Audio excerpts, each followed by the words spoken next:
ইসলামী জিন্দেগি গঠনের প্রথম মূলনীতি হলো লিল্লাহিয়াত। আমার জীবনের যা কিছু যাবতীয় আয়োজন, আমার জীবনের সব কিছু হবে একমাত্র একজনকে সন্তুষ্ট করার জন্য। তিনি কে?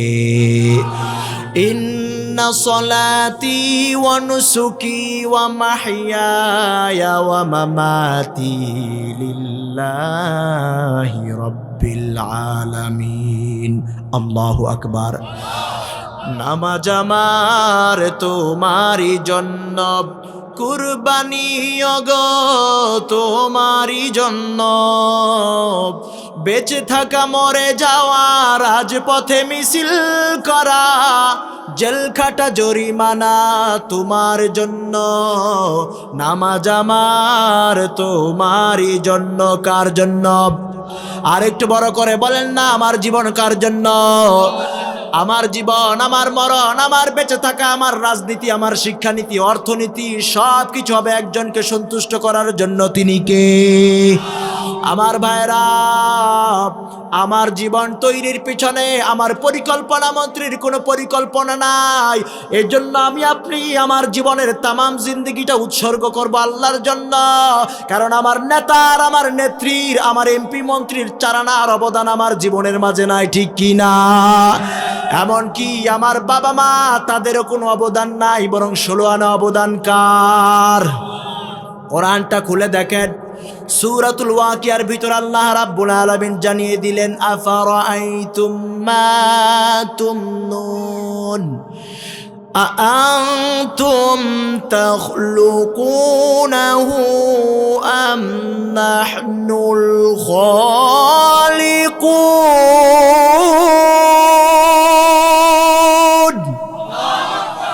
আল্লাহ রাব্বুল আলামিন বলেন, ও মানব আর মানবী, তোমরা যখন পরস্পর মিলিত হয়ে যাও, তোমরা যখন বীর্যপাত ঘটাও, এত সুন্দর মানুষটা তোমরা বানাও না, আমি আল্লাহ বানাই। কে বানান? আল্লাহ রাব্বুল আলামিন বানান। ও মুসলমান, বাবা মায়ের দ্বারা সন্তান দুনিয়ায় আসে, এটা আসবাব হিসাবে। আবার বাবা ছাড়াও দুনিয়ার মাঝে সন্তান যিনি দিতে পারেন, তিনি কে? হযরত ঈসা আলাইহিস সালামের দিকে তাকান, বাবা নাই, আবার বাবাও নাই, মাও নাই। বাবা মা ছাড়াও যিনি সন্তান, যিনি মানুষ বানাতে পারেন, তিনি কে? হযরত ঈসা আলাইহিস সালাম এসেছেন মায়ের মাধ্যমে, বাবা নাই। আবার আদম আলাইহিস সালাম এসেছেন, বাবাও নাই, মাও নাই। তার মানে বোঝা যায় এই দুনিয়ায় পাঠানোর জন্য বাবার দরকার নাই, মায়ের দরকার নাই। বাবা মা ছাড়া যিনি পাঠাতে পারেন, তিনি কে? আমার ভাইয়েরা, আমার বন্ধুরা, আপনি আমি কিছুই ছিলাম না। কোরআনুল কারীমের সূরাতুদ দাহর খুলে দেখেন, আল্লাহ রাব্বুল আলামিন জানায় দিয়েছেন, হাল আতা আলাল ইনসানি হিনুম মিনাদ দাহরি লাম ইয়াকুম শাইআম মাযকুরা। আল্লাহু আকবার। আল্লাহ রাব্বুল আলামিন বলেন, মানুষের জীবন প্রবাহে এমন একটি সময় কি আসে নাই যখন মানুষটা উল্লেখ করার মতো কোনো কিছুই ছিল না। নাম ছিল না, রং ছিল না, বর্ণ ছিল না, ভুইয়া মিয়া চৌধুরী পাটোয়ারি হাওলাদার তালুকদার জমিদার কিছুই ছিল না, ঠিক কি না? আল্লাহ রাব্বুল আলামিন বলেন, গোলাম, আমি আল্লাহ এক ফোঁটা নাপাক পানির মাধ্যমে মায়ের রেহম নামক কারখানায় স্থাপন করে অস্তিত্ব দিয়া দিলাম। আল্লাহু আকবার। আমার ভাইয়েরা, মায়ের রেহম নামক কারখানায় এক ফোঁটা নাপাক পানি, এমন একটা কারখানা, ফি করারিম মাকিন, ইন্টেন্সিভ কেয়ার ইউনিট, নিচ্ছিদ্র নিরাপত্তা, যেখানে কোনো রোগ জীবাণু ঢুকে না, ধুলাবালি ঢুকে না, জার্ম প্রবেশ করতে পারে না। আল্লাহ রাব্বুল আলামিন বলেন, গোলাম, 40 কোটি শুক্রাণু একসাথে মায়ের রেহেমের ভিতরে দৌড় দেয়। আল্লাহু আকবার। কয় কোটি শুক্রাণু? কয় কোটি? 40 কোটি শুক্রাণু মায়ের রেহেমের ভিতরে দৌড়াদৌড়ি শুরু করে দেয়। আল্লাহ রাব্বুল আলামিন যদি চাইতেন 40 কোটি শুক্রাণু থেকে 40 কোটি মানুষ বানাতে পারতেন, কিন্তু আল্লাহ রাব্বুল আলামিন সব কয়টা শুক্রাণুকে ডেস্ট্রয় করে দিয়া, ধ্বংস করে দিয়া, আপনি নামক শুক্রাণু, আমি নামক শুক্রাণুটাকে যিনি বাঁচায়া দিলেন তিনি কে? আর একটু বড় করে বলেন না আল্লাহ। আর একটু জবানটা ছেড়ে দিয়ে বলেন না আল্লাহ। আমার ভাইয়েরা, বন্ধুরা, এক ফোঁটা নাপাক পানি মায়ের রেহেমের ভিতরে জায়গা দেওয়ার পর 40 দিন পরে সেখান থেকে এক ফোঁটা পানিকে আল্লাহ একটা জমাট রক্তপিণ্ড বানায়া দেন। তার 40 দিন পরে ফাখলাকনাল আলাকাতা মুদগা, তার 40 দিন পর সেই জমাট রক্তপিণ্ডটাকে ছোট্ট একটা গোশতের টুকরা যিনি বানান তিনি কে? ছোট্ট গোশতের টুকরাটার ভিতরে ছোট্ট বডিটাকে 40 দিন পর আল্লাহ রাব্বুল আলামিন কি করেন? সূরাতুল মুমিনুন খুলে দেখেন, আল্লাহ রাব্বুল আলামিন বলেন, ফাখলাকনাল মুদগাতা ইযামা,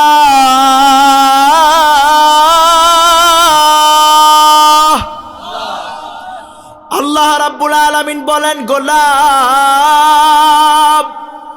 ছোট্ট বডিটা, ছোট্ট গোশতের টুকরাটা দেখতে ভালো দেখায় না, সেই ছোট্ট গোশতের টুকরাটার ভিতরে আমি আল্লাহ চিকন চিকন 206টা হাড্ডি আমি আল্লাহ ঢুকায়া দিলাম। আল্লাহু আকবার।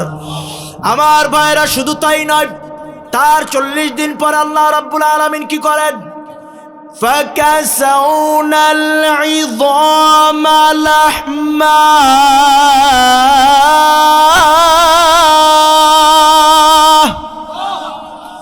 আল্লাহ রাব্বুল আলামিন বলেন, গোলাম সেই হাড় হাড্ডিগুলো, কঙ্কাল সার বডিটা দেখতে ভালো দেখায় না, সুন্দর দেখায় না, আমি আল্লাহ চিকন চিকন হাড় হাড্ডিগুলার উপরে গোশতের চাদর দিয়া মুড়ায়া, গোশতের কাভার দিয়া, গোশতের প্রলেপ দিয়া মুড়ায়া, নতুন রূপ দিয়া, গুণ দিয়া পূর্ণ মানুষ বানায়া দিলাম। ছোট্ট একটা মাথা দিলেন, কটবেল সাইজের একটা মাথা, ছোট্ট মাথা। এই মাথার ভিতরে আমার আল্লাহ গুড়ি গুড়ি চুলগুলো বসায়া দিতে ভুলে যায় নাই, ঠিক কি না? ছোট্ট মাথা, কটবেল সাইজের ছোট্ট মাথা, এটার ভিতরে আমার আল্লাহ তাআলা পানির উপরে ভাসমান মগজ দিতেও ভুলে যায় নাই। সুবহানাল্লাহ। 2 মিলিমিটার ডাইমেনশনের ছোট্ট ছোট্ট 2টা চক্ষু আল্লাহ দান করে দিলেন। আপনাকেও দেখি, কলিজার টুকরা আব্বা আম্মাকেও দেখি, দূর আকাশের চাঁদ তারাগুলারেও দেখতে কষ্ট হয় না, ঠিক কি না? 2 মিলিমিটার ডাইমেনশনের ছোট্ট ছোট্ট 2টা চক্ষু আল্লাহ দিলেন। গোলাম, শুধুমাত্র এই চোখের নিয়ামতের শুকরিয়া আদায় করে শেষ করা যায় না, ঠিক কিনা বলেন? ডক্টর উইলিয়াম ফ্রে নামক একজন চিকিৎসা বিজ্ঞানী, একজন মেডিকেল সায়েন্টিস্ট, ফরাসি বিজ্ঞানী, তিনি 15 বছর চোখের অসাধারণ ডিজাইন নিয়ে গবেষণার পর বলছেন, human eyes can identify more than 10 million colours. মানব চক্ষু এট এ টাইম 10 মিলিয়নেরও বেশি রং শনাক্ত করতে পারে। আল্লাহু আকবার। তিনি বলছেন, আমি মনে করেছিলাম চোখের পানিটা শুধুমাত্র পানি, কিন্তু না, আমার 15 বছর গবেষণার রেজাল্ট আমাকে বলছে আল্লাহ তাআলা 4টা পদার্থের সংমিশ্রণে চোখের পানিটা তৈরি করে দিয়েছেন। কয়টা? পানি, তেল, শ্লেষা, ইলেকট্রোলাইট। পানি, তেল, শ্লেষা, ইলেকট্রোলাইট, এই 4টা পদার্থের সংমিশ্রণে আল্লাহ তাআলা চোখের পানিটা তৈরি করেছেন। এবার আসুন, আল্লাহ তাআলা যদি শুধু চোখের পানিটা পানি দিয়ে তৈরি করতেন, আর আপনি আমি যদি শীত প্রধান দেশে বসবাস করতাম, তাহলে চোখের পানিটা জমে কি হতো? দেখুন, পড়াশোনার সুবাদে ইউরোপের ছোট্ট একটা দেশে, আমি ইউরোপের একটা জায়গায় আমি অবস্থান করি। তো গত কিছুদিন আগে আমি দেখলাম জার্মানিতে, সুইজারল্যান্ডে, তারপর নেদারল্যান্ড, বেলজিয়াম, লুক্সেমবার্গ, সাইপ্রাস, এই দেশগুলোতে আরও 1-1.5 মাস আগে যখন আমি দেশগুলোতে সফর করলাম, আমি দেখলাম প্রায় আরও 1-1.5 মাস আগে সেই দেশগুলোতে টেম্পারেচার ছিল -7-8 ডিগ্রি সেলসিয়াস। বর্তমানে আমাদের দেশে আজকেও সম্ভবত কখনো কখনো দেখলাম 25 ডিগ্রি, 22 থেকে 25 ডিগ্রি সেলসিয়াস টেম্পারেচার। কিন্তু ওই দেশগুলোতে বর্তমানে সম্ভবত -10 ক্রস করে গেছে, এত ঠান্ডা। এই পৃথিবীর সব থেকে শীতল জায়গা রাশিয়ার উত্তরপ্রদেশের জায়গাটার নাম হলো ওইমিয়াকন। কি নাম? ওইমিয়াকন। ওই অঞ্চলে সাধারণ শীতে, স্বাভাবিক শীতের মধ্যে টেম্পারেচার থাকে -45 থেকে শুরু করে, এটা যদি প্রচণ্ড শীত হয় তখন -75 to 80 ডিগ্রি পর্যন্ত চলে যায়। আল্লাহু আকবার বলেন। আরো সহজ করে দিই, আপনার আমার ঘরের মধ্যে যে ডিপ ফ্রিজগুলো আছে, ফ্রিজ আছে না, মাছ রাখেন, মাংস রাখেন, রাখার পরে মাছ মাংসগুলারে বরফ বানায় ফেলে, আইস বানায় ফেলে, ঠিক না? এই ফ্রিজের মধ্যে টেম্পারেচার থাকে -18 থেকে 20-25। এই -18 থেকে 20-25 ডিগ্রি সেলসিয়াসে আপনার ফ্রিজের মাংসগুলো, মাছগুলো বরফ জমে যায়, আইস হয়ে যায়। রাশিয়ার উত্তরপ্রদেশের ওইমিয়াকন অঞ্চলে টেম্পারেচার থাকে -45, -45 ডিগ্রি থেকে শুরু করে -75 থেকে 80 ডিগ্রি পর্যন্ত। একটু চিন্তা করা যায়, উত্তপ্ত গরম পানিটাকে ধরে যদি আপনি নিক্ষেপ করেন উপরে, ওটা জমিনে পড়ার আগে বরফ হয়ে যায়। গরম পানিটা উপরে ছুড়ে দিলে নিচে পড়ার আগে বরফ জমে যায়। সুবহানাল্লাহ পড়েন। ওই অঞ্চলে যদি আপনি হতেন, আমি হতাম, আর চোখে যদি শুধুমাত্র পানি থাকতো, তাহলে কি হতো? বরফ জমে যেত, ঠিক না? এবার আসুন, আল্লাহ তাআলা শুধু পানি দিলেন না, বরফ জমে যেতে পারে, শুধুমাত্র তেল দিয়েও তো চোখের পানিটা তৈরি করলেন না। তেল দিয়েছেন, শুধুমাত্র যদি তেল দিতেন, এই যে আসার পথে আপনাদের যে বাজার আছে, বেড়াখোলা বাজারে যদি আপনি দাঁড়ায় থাকেন, তো এই গাড়ি ঘোড়া আসা যাওয়ার ফলে ধুলাবালি উড়ে যদি এসে চোখের উপর পড়ে, আর চোখের মাঝে আছে কি? তেল। তেলের উপর যদি ধুলাবালি পড়ে, একেবারে ক্রিস্টাল ক্লিয়ার দেখতে পারবেন? কি হবে? ঘোলাটে হয়ে যাবে, জমাট বেঁধে যাবে, আপনি কিছুই দেখতে পারবেন না। সুবহানাল্লাহ পড়েন। আল্লাহ কত কুদরতওয়ালা আল্লাহ! আল্লাহ পানি দিলেন না, জমাট বেঁধে যেতে পারে শীত প্রধান দেশে থাকলে।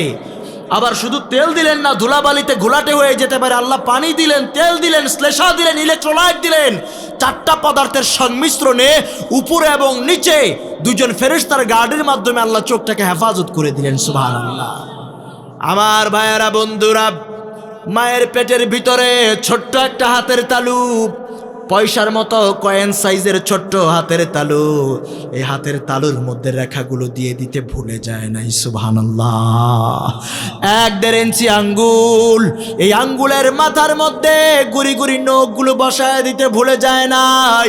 ছোট্ট একটা গোশতের টুকরা, নরম একটা গোশতের টুকরা, সবার মুখের মাঝে জিহ্বাটা আছে না নাই? ছোট্ট একটা জিহ্বা 10,000 টেস্ট রিসিপ্টার দিয়ে এত সুন্দর করে সাজালেন। কুমিল্লার মাতৃভান্ডারের রসমলাই জিহ্বার মধ্যে দিলে মজা আছে না নাই? ডুক গিল্লাম ইদিতার মু এখন জিহ্বার মধ্যে পানি এসে পড়ছে অনেকেরই। এই কুমিল্লার মাতৃভান্ডারের রসমলাই বাংলাদেশি মানুষ পৃথিবীর যেখানেই থাকুক, এটার সাথে পরিচয় আছে না নাই?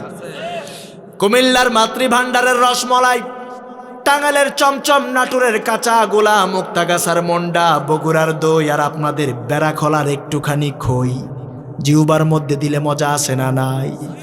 এই মেকানিজম, এই কুদরত যিনি সেট করে দিলেন, তিনি কে? আমার ভাইয়েরা, বন্ধুরা, মায়ের পেটের ভিতরে ছোট্ট বডিটা, নরম তুলতুলে মাথা, মায়ের পাঁজরের হাড্ডির সঙ্গে টাচ লাগবে, বাঁকা হয়ে যেতে পারে। সেজন্য আল্লাহ রাব্বুল আলামিন মায়ের পেটের ভিতরে পানির উপর ভাসমান নরম তুলতুলে বেলুনের মতো একটা বিছানা বানাই দিয়েছেন। আল্লাহু আকবার। 16 আনা অবদানকার ও মুসলমান, রুহুটা দেওয়ার পরে মায়ের পেটের ভিতরে আপনি আমি ক্ষুধার যন্ত্রণায় কাতর হয়ে গেলাম। ওই সময় যদি মা মা বলে আমার আপনার কলিজাটা ফেটেও যেত। আমার মায়ের একটা ফোঁটা পানি আপনার আমার গলায় দেওয়ার ক্ষমতা ছিল না, ঠিক কি না? দুনিয়ার কেউ খবর নেয় নাই, আমার পীর সাহেব হুজুর আমার খবর নেয় নাই। আমার পীর তো খবর নেওয়া শুরু করেছে তখন পীরের পকেটে মোটা অঙ্কের হাদিয়া ঢুকানো শুরু করেছি যখন, ঠিক কি না? আমার নেতা আমার খবর নেয় নাই, আমার খাদ্যমন্ত্রী আমার খবর নেয় নাই, আমার প্রধানমন্ত্রী আমার খবর নেয় নাই, আমার নেতা আমার খবর নেয় নাই।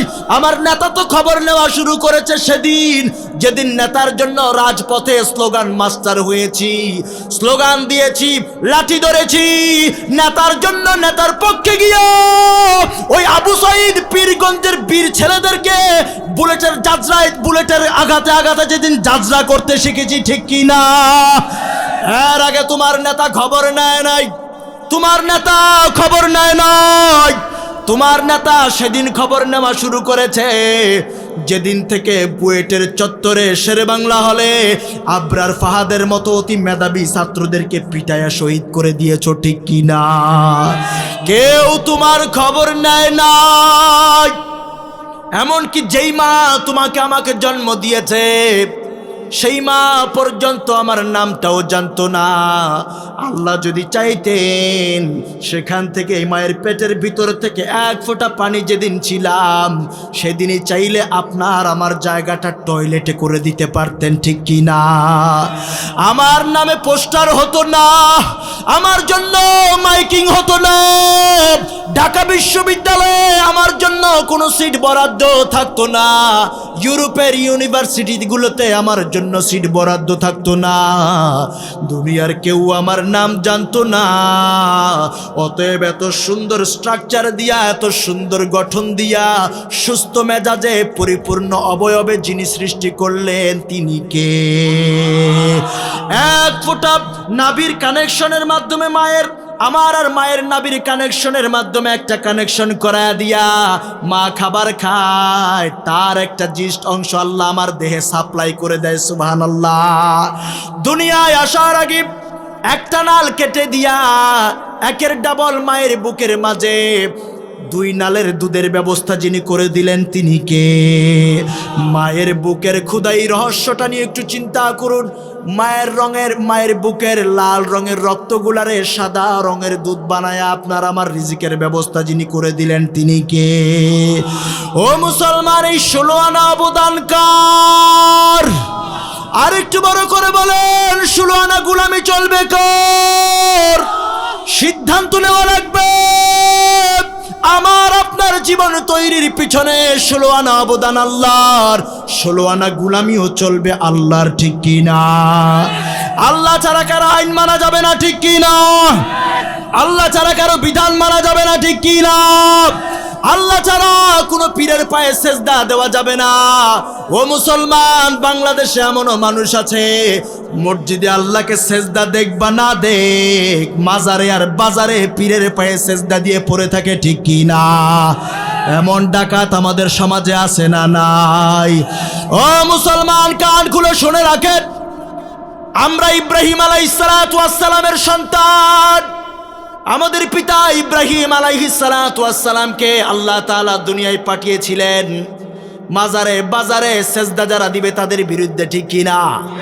মূর্তির বিরুদ্ধে, মাজারের বিরুদ্ধে, মানবরচিত তন্ত্রে মন্ত্রের বিরুদ্ধে। অতএব বাংলাদেশে দেখা যায় এই শাহজালালের জমিনে একদল ভারত আর আমেরিকার পা চাটাল রয়ের এজেন্ট, সোল এজেন্ট, একদল পীরের আবির্ভাব ঘটেছে, ঠিক কিনা? যারা এই দেশের তাওহীদি জনতা ইসলাম প্রিয় মুসলমানদেরকে শিরক আর কুফরের দিকে ডাইভার্ট করে বেঈমান বানায় দিচ্ছে, ঠিক কিনা বলেন? ও মুসলমান, মাজারে আর বাজারে পীরের পায়ে যদি সেজদা দেওয়া জায়েজ হয়, আমরা বলি লিসান্স মদিনা বিশ্ববিদ্যালয় থেকে আলেম নিয়ে আসেন, উম্মুল কুরা বিশ্ববিদ্যালয় থেকে আলেম নিয়ে আসেন, কিং সাউদ বিশ্ববিদ্যালয় থেকে আলেম নিয়ে আসেন, জামিয়া আল আজহার থেকে আলেম নিয়ে আসেন, দারুল উলুম দেওবন্দ থেকে আলেম নিয়ে আসেন, কোরআন হাদিস চাষেন, মাজারে আর বাজারে পীরের পায়ে সেজদা দেওয়া যদি জায়েজ হয় আমরা আলেমরা নেতৃত্ব দিব। আর মাজারে পীরের পায়ে সেজদা দেওয়া যদি জায়েজ না হয়, আলেমদের, এই দেশের গভর্নমেন্টের দায়িত্ব হলো ওই ভণ্ডদেরকে ধরে ধরে, ওই ভারত আর আমেরিকার পা চাটা গোলাম পীরদেরকে ধরে ধরে বাইতুল মুকাররমে জুমার সালাতের পরে প্রকাশ্যে স্কয়ারের সামনে ফাঁসির কাস্টে ঝুলাই দেওয়া লাগবে, ঠিক কি না? হক্কানি আল্লাহর ওলি যারা আছেন, হক দরবারগুলো যেখানে আছে, যেই দরবার থেকে আল্লাহর তাওহীদের আওয়াজ আসে, রাসূলুল্লাহর সুন্নাহর আওয়াজ আসে, ইকামতে দ্বীনের কথা আসে, আল্লাহর জমিন আল্লাহর দ্বীন প্রতিষ্ঠার সংগ্রামের ডাক আসে, তাদের সাথে আমাদের কলিজার সম্পর্ক। কিন্তু ভণ্ডদের বিরুদ্ধে আমাদের বক্তব্য লাউড অ্যান্ড ক্লিয়ার, ঠিক কিনা বলেন? আড়াইবাড়ি দরবার আছে আমাদের পাশে, আমরা কলিজা উজাড় করে ভালোবাসি, ঠিক কিনা বলেন? ধামতি আছে, আড়াইবাড়ি আছে, এই হক দরবারগুলো আছে যেখানে, তাদের সাথে আমরা কলিজা উজাড় করে, তাদের সাথে আমাদের সম্পর্ক। কিন্তু ভণ্ড যারা, যেই দরবার থেকে হকের কথা নাই, আল্লাহর তাওহীদের আওয়াজ নাই, তাওহীদ মুক্ত শিরক যুক্ত ইবাদত যেখানে হয়, নারী পুরুষের অবাধ মেলামেশা, গাজার গন্ধে কাছে বিরা যায় না, এমন ডাকাতদের দল আছে না নাই? ইব্রাহিমের সন্তানদের কাজ হলো এইগুলোকে প্রতিহত করতে হবে, ঠিক কিনা বলেন? আমার ভাইয়েরা, বন্ধুরা, অতএব আমার আপনার জীবন তৈরির পিছনে 16 আনা অবদান আমার আল্লাহর। অতএব 16 আনা গোলামিও করতে হবে আল্লাহর, ঠিক কিনা? ইসলামী জিন্দগি, ইমানি জিন্দগি গঠনের প্রথম মূলনীতি হলো লিল্লাহিয়াত। আমার আপনার জীবনের সব কিছু, প্রতিটা পদক্ষেপ, প্রতিটা শ্বাস প্রশ্বাস, প্রতিটা দৃষ্টির পলক, সব কিছু হবে একজনকে সন্তুষ্টির জন্য। তিনি কে?